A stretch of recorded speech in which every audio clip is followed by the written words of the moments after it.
Hello all. Today we will be discussing a very important topic in connection with beta decay, and the topic is parity violation in beta decay. But before we proceed into what is parity violation in beta decay, let us clearly understand what is meant by a parity operation. A parity operation is a very simple mathematical concept which it's a mathematical operation which involves flipping of the coordinate axis. That is, if you have a right-handed system, as shown here in this coordinate system shown here, x, y, z axis, and upon parity operation, you get minus x, minus y, and minus z coordinates, which means that your axis has been flipped. This operation is equivalent to reflection about a mirror. Just imagine a mirror reflection of yourself. When you look at a reflection of yourself, your right hand becomes the left, your left hand becomes the right in the mirror world, isn't it? The same thing happens here. X becomes minus x, y minus y, and z minus z. So visualizing parity operations is quite easy if you equate parity operation to reflection about a mirror. Okay, now we will see what happens to several physical quantities under parity operation. Position vector, of course, becomes minus r. Linear momentum becomes minus p. Acceleration becomes minus a. Therefore, your force becomes minus F. And if you write down Newton's laws, it would be F equal to ma in the real world, and the mirror world, it would be minus F equal to minus ma. So basically, the law hasn't changed, isn't it? Even though your A has changed and F has changed, physical law F equal to ma doesn't change. This is true generally with all laws of physics. Physical laws are generally invariant under parity transformation. Now, there are certain physical quantities which do not change sign under parity operation. To cite an example, you can consider the angular momentum, which is given by r cross p. In the mirror world, angular momentum would be minus r cross minus p. So effectively, L remains the same, right? So doesn't change sign under parity operation. Another example would be nuclear spin. Spin angular momentum also retains its sign under parity transformation. So when we say that physical laws are invariant under parity transformation, we can also mean that physical laws are incapable of identifying whether the event has taken place in the real world or in the mirrored world. Okay. Or you can say that it is impossible to distinguish between left-handed and right-handed universe because physical laws cannot distinguish which is left-handed and which is a right-handed universe by looking at the events taking place.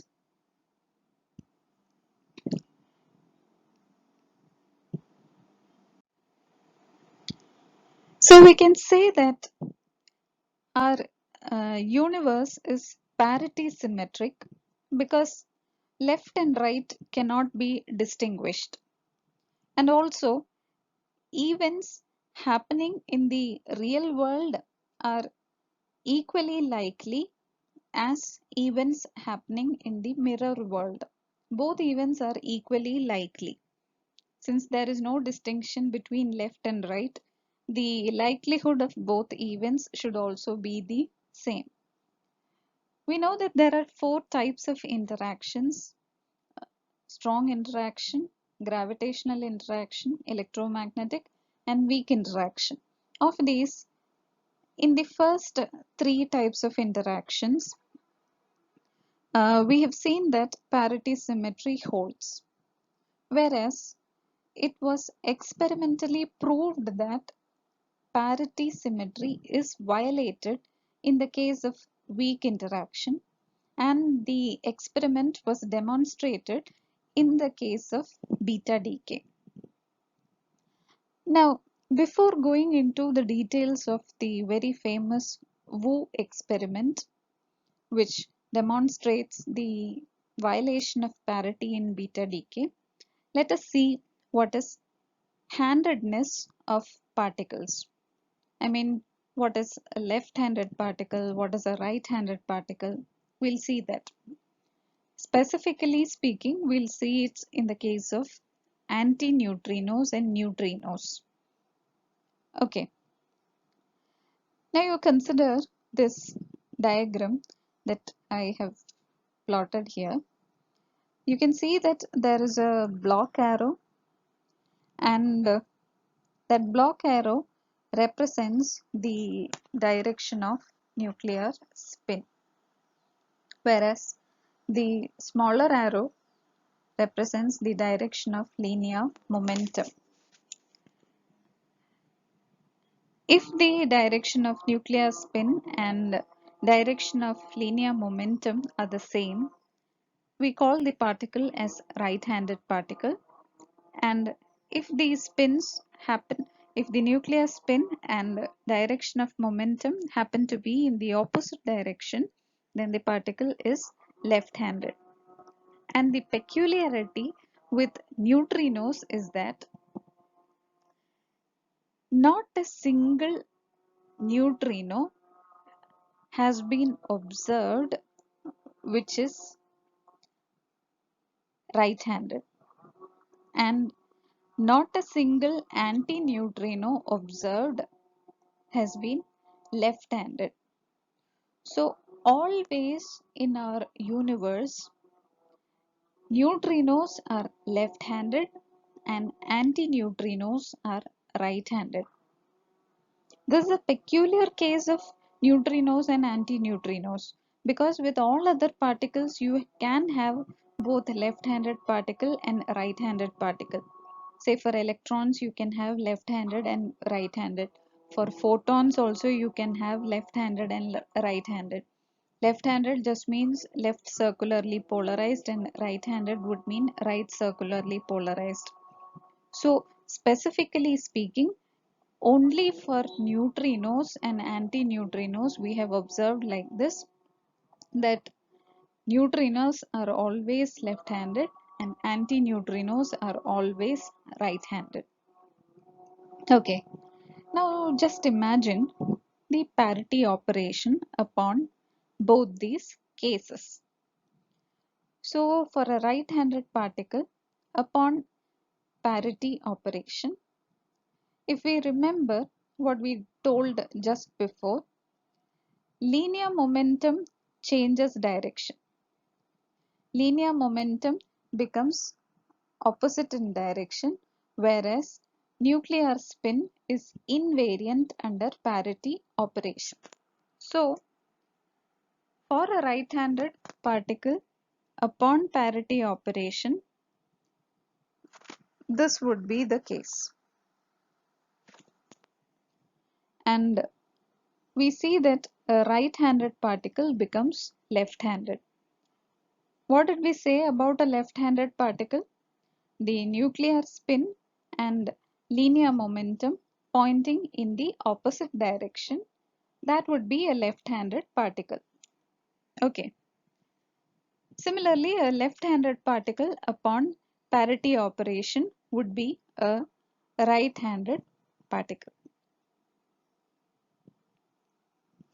Now, if it is with the case of antineutrinos and neutrinos. Just imagine here this is an antineutrino, and upon reflection it is becoming a left-handed particle. But there is a problem because we never have observed an antineutrino in this universe which is left-handed.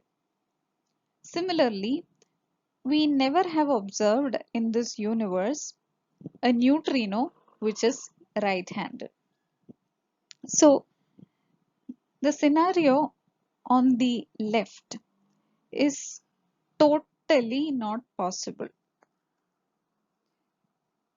See, this thing cannot happen. This one also. So this is a violation. According to parity symmetry, both should be equally likely outcomes. But we don't see the outcome in the mirrored world. We don't see such outcomes. We don't observe left-handed antineutrinos and right-handed neutrinos. We haven't observed so far.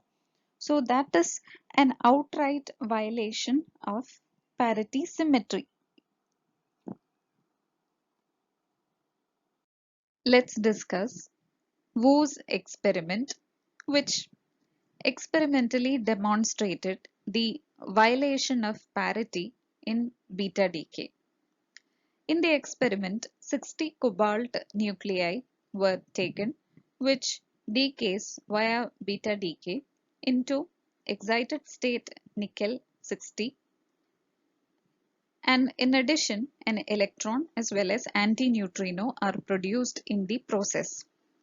Now if you look at the atomic numbers, you can see that atomic number goes from 27 to 28, which means that a neutron has converted into a proton.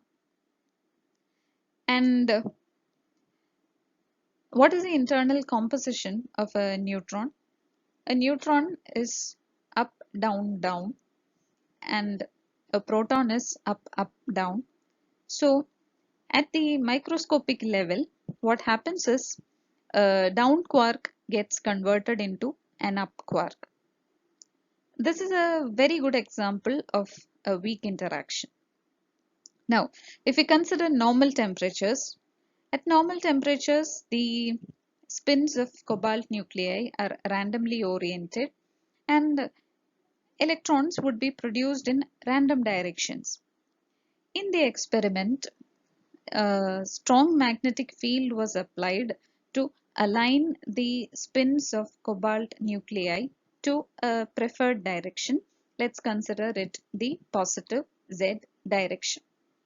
And this was done at extremely low temperature to avoid any thermal agitation of nuclear spins.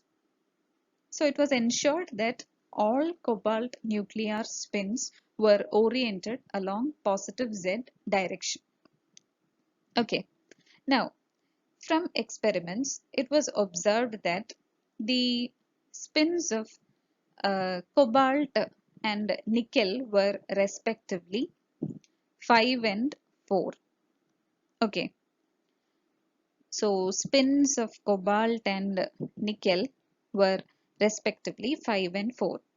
For spin angular momentum conservation, therefore, the spins of electron as well as antineutrino can take values only plus half each, because electrons and neutrinos or antineutrinos all are fermions and they are spin half particles, and for conservation it has to be that electron as well as antineutrino can take only a spin of plus half. Now what does that mean? Being a spin half particle, it can take two orientations along a preferred, either along a preferred direction or opposite to the reference direction. So here we are saying that if it is taking a spin of plus half, it is aligned along a reference direction. Here it is positive z axis. So if we consider this beta decay process, we can have two scenarios happening. One is scenario 1, where you have the spins aligned along the positive z direction. Now your cobalt, it is at rest. Its nuclear spin is in the positive z direction, and you can have antineutrino being emitted in the positive z direction. Okay, in the positive z direction. So for linear momentum conservation, the electron has to be emitted in the negative z direction. Okay, I hope I'm clear with that. For linear momentum conservation, therefore, my electron has to go in this direction, right? So what are we seeing here? All the spins aligned along the positive z direction, and antineutrino going to the positive z direction and electron going in the negative z direction. That is, you have a right-handed antineutrino and a left-handed electron in scenario 1. Now in scenario 2, you are considering an electron moving in the positive z direction, and for linear momentum conservation, you need to have the antineutrino going in the negative z direction. Okay. Now, there is a problem with that scenario because in the real universe, we have not detected anything as a left-handed anti-neutrino. Okay, you can have left-handed or right-handed electrons, it's not a problem, but you cannot have a left-handed anti-neutrino. So, when we say that we cannot have something, it just means that scenario 2 cannot happen via parity considerations. In all other ways, there is no problem in scenario 1 and 2 happening, except for one thing, it doesn't satisfy parity conservation. Okay, so scenario 2 is totally ruled out, and now if we consider a parity operation acting on scenario 1. Okay, so that's what we have here. You have a mirror and you consider scenario 1. So in scenario 1, you had the electron going in the negative z direction. And now when you reflect it, what happens? The electron will start moving in the positive z direction. Now to complete this picture, you need to consider how the antineutrino is moving. In scenario 1, we knew that antineutrino is moving in the positive z direction. That is, we had a right-handed antineutrino. But now on P operation, on the parity operation, what happens? You are getting a left-handed antineutrino. Now, is such a thing possible? No, it is not possible to have a left-handed antineutrino. Such a thing is not observed so far. So we don't have such a thing happening. So on parity operation on scenario 1, we are getting scenario 2, which is ruled out. So such a thing is not happening. But this is against parity conservation. Parity conservation says that an event in the real world is equally likely to an event in the mirror world.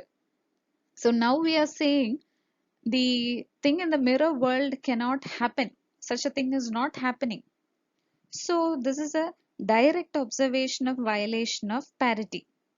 So the conclusion that we can come from here is that electron is always emitted in a preferential direction and that preferential direction is always against nuclear spin.